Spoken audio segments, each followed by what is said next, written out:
Hi guys, কেমন আছো তোমরা? তো আজকে আমরা নিয়ে এসেছিলাম ডিবাপির বিরিয়ানি। ডাক্তারকে আমি জিজ্ঞাসা করে নিয়েছিলাম যে সবকিছু খাওয়া যাবে কিনা, কারণ অনেকদিন ধরে বিরিয়ানি খাওয়ার খুব ইচ্ছে হচ্ছিল। তো এই অপারেশনের জন্য খাওয়া হচ্ছিল না, আগের থেকে অনেক রেস্ট্রিকশন ছিল। তো এখন আমি সেলাই টেলাই কেটে আসার পরেই দিনই আমি বিরিয়ানিটা খেয়েছিলাম। তো এখানে বিরিয়ানি, এটা হচ্ছে ডিবাপির বিরিয়ানি নিয়ে এসেছিল স্পেশালটা। হেভি লেগেছে খেতে, খুব সুন্দর ছিল খেতে বিরিয়ানিটা। তখন আমি খাচ্ছিলাম বিরিয়ানিটা দেখেই, তো এখন আমি যে আমার খুব লোভ লাগছে এখনই দেখে। সত্যি বিরিয়ানিটা খুব সুন্দর ছিল, তো আমি খাচ্ছি এখানে। তো আমি খেয়ে নিই, তোমাদের যদি ভিডিওটা ভালো লেগে থাকে তো একটা লাইক আর একটা কমেন্ট দিয়ে যাও।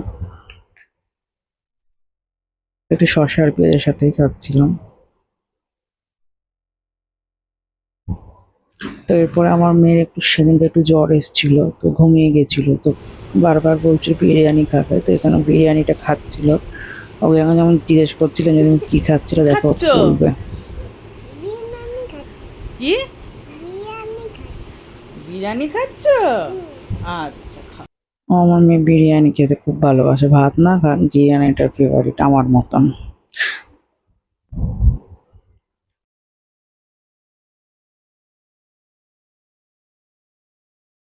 তোকে আমি এখানে জিজ্ঞাসা করছিলাম কেমন লাগলো খেতে, তো হাত দিয়ে দেখো দেখাচ্ছে কি সুন্দর।